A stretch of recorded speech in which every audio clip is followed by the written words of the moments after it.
Assalamu alaikum. Мекендеш медиа YouTube каналының көрүүчүлөрү, саламатсыздарбы? Кутман кечиңиздер менен. Бүгүн биз сиздерге ушул дагы Адлер тооктары боюнча маалымат берели деп атабыз. Адлер сүйүүчүлөрү буну абдан Адлерди кызыккандары жакшы билет. Бул азыркы мына Адлер баккандардын, айрыкча биринчи жолу багып аткандардын эң мен өзүмдү айтсам болот. Ошол баягы мындайча айтканда күткөн күн келди дегендей, Кудайдын бергени мына тоокторубуз буйрса эмеге кирди. Мына 5 айлыктан өттү туугандар. Ушул 5 айлыктан канчасы да мына 10 күн өттү. Уже тукумга кирип баштады. Мына 5 айлык дегени тукумга кирди меники. Мыналары 5 айдан өткөн булар давно кирген. Бирок мыналар 5 айга жетпей кирген. Буларды эмнегедир 2 партия менен келген да. Буларды жакшы бакканым үчүн 5 айга 10 күнбү, 1 аптабы жетпеди. 1 апта жетпей тууду. Тукумга кирип баштады. А мыналар болсо уже 1-2 күн болуп калды. Буйрса баштады булар дагычы. Туугандар, ушул Адлер тооктарга кызыккандар, ушул тоокты кылам дегендер болсо, чөжө, жумуртка боюнча эме кылсаңыздар, тоок боюнча кайрылсаңыздар болот. Кыргызстан боюнча салып беребиз, эме кылабыз. Ошо сиздер эме кылган, айткан сурооңуздарга бардыгыга жооп беребиз WhatsApp'тан. Только WhatsApp звонок кылбаңыздар, WhatsApp'тан кайрылыңыздар. 0779 96 07 93 WhatsApp номерине кайрылсаңыздар, мен бардыгыңыздарга жооп берем. Буйрсачы. Анан бул таза кандуу, мына буйрса, бул Адлерлер эми буйрса, мына Кудайдын бергени ушу 5 ай бактык, мына өз мен биринчи жолу багып атам, коркпой эле 200 штук алып бакканмын, 250. Анын ичинен кичине өлгөндөрү болду. Ачыгын айтканда, чөжөнү күздө сана дегендей, ачыгын өлгөндөрү болду, бир 10-15 өлдү. Короздору чыкты, жедик, саттык дегендей. Мына буйрса азыр эми калгандары калды. Мунун арасында сатыла турган короздор бар. Мына таза кандуу. Мына азыр мыналар 6 айлыкка жетип калды. Мыналар 5 айлык. Бул кыйкырган уже. Мындай чоң-чоң болот. Өтө чырайлуу келет.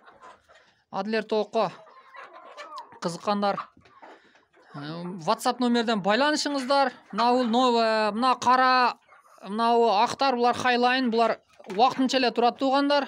Өткөнгү видеодо айтканмын. Булар вакытынча эле турат, бул эмелерчи, короздор. Буларды сорттойбуз. Булар жайдары тооктар, буларды бөлөбүз. Анан отборный кылып бөлөбүз буйрса. Анан сезонго даярданабыз. Ошол WhatsApp'ка кайрылсаңыздар, ошол жумуртка, чөжө боюнча сурооңуздар болсо берсеңиздер, WhatsApp'тан бардыгыңыздарга жооп берем. Заказдар көп болуп атат туугандар, андыктан эртерээк эме WhatsApp'тан жазып коюңуздар мага. Мен өзүм ошол WhatsApp'тан сиздерге жооп берем бардыгыңыздаргачы. Ошо Кыргызстан боюнча кайрыла бериңиздер, буйрса бардыгыңыздарга жеткирип беришке аракет кылабыз насип кылса.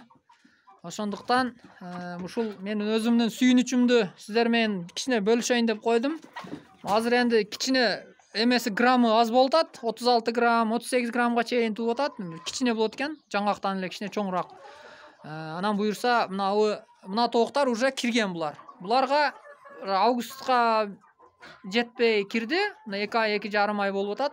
Буларды уже чоң-чоң болуп 55 50дөн баштап 72 граммга чейин жумурткалары болуп атат. Алды 72 граммга чейин өтө чоң, жакшы берип атат. Сиздер да кызыгыңыздар туугандар. Мен буга чейин дагы кадимки баягы үйдө багып жүргөн тооктарды бакканмын. Мен биринчи жолу эле кылганым эмесмин. Мурда тоок кармагам, бирок Адлерди биринчи жолу кармап атам.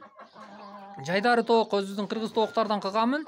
Бирок ошол тооктарды да кызыгып 70-80ге чейин караганмын, бирок мынау Адлердей эме берген жок. Экономический жагыда мындай расход болгон жок. Себеби булар жемди аз жейт экен, салыштырмалуу.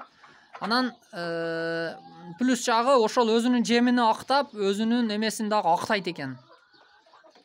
Расходторун актап, уже сиздер мындай плюска да чыгасыз экенсиздер да. Анан мен баягы үйдө 5-10 тоок кармагандарга мен өзүм сиздерге мындай кеңешим, ушул тооктан берги тооктан кылгандан көрө ушундан дагы бир 10 штук кылып койсоңуздар, өзүңүздөр мындай пробага кылып көрсөңүздөр билесиздер.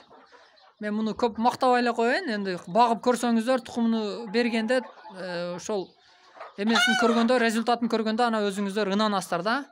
Ошондуктан берки тооктардан көрү бул пайда жагы көп болуп атат да, мындай экономический жагынан алгандачы. Ошол эле жемди жейт, бирок жумуртканы көбүрөөк берет. Короздору дагы чоң болот. Союп жегенге бул эт багытындагы, жумуртка багытындагы тукум, тоок. Ошондуктан бул мындай бизге ыңгайлуу келет экен да. Ошондуктан ушул тоокка кызыгыңыздар. Аз да болсо кызык кылып көрүңүздөр туугандар. 5-6 штук болсо дагы багып кылып көрсөңүздөр, анан кийин өзүңүздөр эме кыласыздар. Өзүңүздөр жыйынтык чыгарасыздар.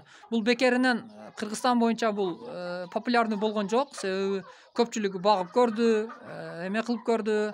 Натыйжасы жакшы болуп атат. Ошондуктан бардыгы багып кызыгып атат. Ошондуктан сиздер да кызыгыңыздар. Суроолоруңуздар болсо WhatsApp'тан кайрылыңыздар. Мен жооп берем бардыгыңыздарга. Анан бул тооктардын даам эмеси, эти абдан ширин болот экен, даамдуу. Мен пиширип ошо жеп атабыз, шорба кылып ичип атабыз, жеп атабыз дегендей. Өзүбүз үй бүлөбүз менен клиенттер келип атат, короздорун алып кетишип атат. Эмелерин, жумурткаларын алып атат. Эң негизгиси экологиялык жактан таза эме жейсиздер да, жумуртка болот. Огородуңуздарга кой бересиздер буну туугандар, бул бемалал огороддо жүрө берет. Мына биздин жайдары тоокторго окшоп алыска, узакка кетип калбайт экен, ошол алыста жүрө берет. Кыскасын айтканда, өтө кирешелүү тоок экен туугандар. Мен сиздерди бардыгыңыздарды ушу көргөндөр кызыккандар болсо, убакытты өткөрбөй, эртерээк багып көрүүгө чакырамын. Шартыңыздарга карап, өзүңүздөр аз-аздан болсо да багып көрсөңүздөр жакшы болот. Себеби миң уккандан бир көр деген жери бар. Мен дагы ушинтип YouTube'дан көргөнмүн, кызыкканмын, быйыл жазда баштадым, Кудайдан деп. Кудайга шүгүр, мээнетим жакшы эле, жаман эмес. Разымын дегендей. Кудайга разымын, ошол берген расходторум уже актап атат десем болот да. Ошондуктан туугандар, сиздер да кылып көрүңүздөр. Анан кээ бирлөр 6 айда да, 7 айда да кирбей жатат тукумга дегендер болуп атат. Туугандар, мындай да, ар бир нерсени чыгаша кылмайынча киреше кирбейт дегендей эме беришиңиздер керек. Башында жакшы багышыңыз керек. Результат бериш керек. Жемди аябай беришиңиздер керек. Булар чоңоюш керек, бой өсүш керек, эт алыш керек. Анан кийин тукумга кирет да. Ошондуктан башында чыдап, расходуга чыдаңыздар туугандар. Мен ошону айтам да. Ошон сиздер жакшы баккан эмессиздер. Анан бул тооктардагы мындай өсүшүү темпи секин болот да. Баягы жетиштүү витаминдер жетпейт дегендей. Ошондуктан жемди аябай берсеңиздер, анан ошо сиздер ойлогондой жыйынтык берет да. Ошондуктан жемиге чыдаш керек башындачы. Уже 4 ай, 5 айга өткөндө бул мен байкашымча уже жемди жөө процесси азайды. Ага чейин кичине көбүрөөк болот экен, бирок уже тукумга кирейин деп жакындаганда жемди азайып, уже расход азая баштайт экен. Жемди өтө аз жейт экен. Ошондуктан туугандар, ушул Адлер тоокту кылып көрүңүздөр. Мен сиздерге сунушум дагы бир жолу 5 штук болсо да, 10 штук болсо да кылып көрүңүздөр. Анан кийин өзүңүздөр результатын көрөсүздөр туугандар. Бул бекеринен популярный болгон жок бул. Мен дагы видеодон көргөнмүн, мурдагы видеолордо. Сиздерге эле окшоп. Ошондуктан бул YouTube'дан Адлерский серебристый десеңиздер дагы Россиянын эмелерден чыгат. Орус блогерлер дагы тарткан бу тооктор боюнча, ошол жактардан, фермерлерден, өздөрүнүн оозудан уксаңыздар, мен айткан нерселер канчалык эме болот, өзүңүздөр жыйынтык чыгарасыздар туугандар. Кыскасы ушундай туугандар. Мына ушинтип 5 айга толуп, азыр тооктарыбыз буюрса, таза кандуу буюрса, Бишкек линия буюрса, бул короздорду дагы азыр алмаштырабыз. Короздор таап койдум, алмаштырамын буюрса, булар мындан да жакшы эмелерди болот. чөжөлөр чыгат дегендей. Канын алмаштырып туруш керек муну, короздорун эле туугандар. Алмаштырып турсаңыздар жыйынтык жакшы берет. Кыскасы ушундай туугандар. Биздин каналга катталышты унутпаңыздар. Лайктан басып, комментарий басып жазып коюңуздар. Сунуш ой пикириңиздерди күтөмүн. Каалоо тилектериңиздер болсо дагы жазып койсоңуздар жакшы болот. Сиздердин ар бир лайкыңыздар, комментарийиңиздер сиздерге окшоп тоокка кызыккандарга кошумча маалымат жетүүгө сиздер дагы аз да болсо салым кошкон болосуздар. Ошондуктан лайкты аябаңыздар туугандар. Бул лайк бекер дегендей.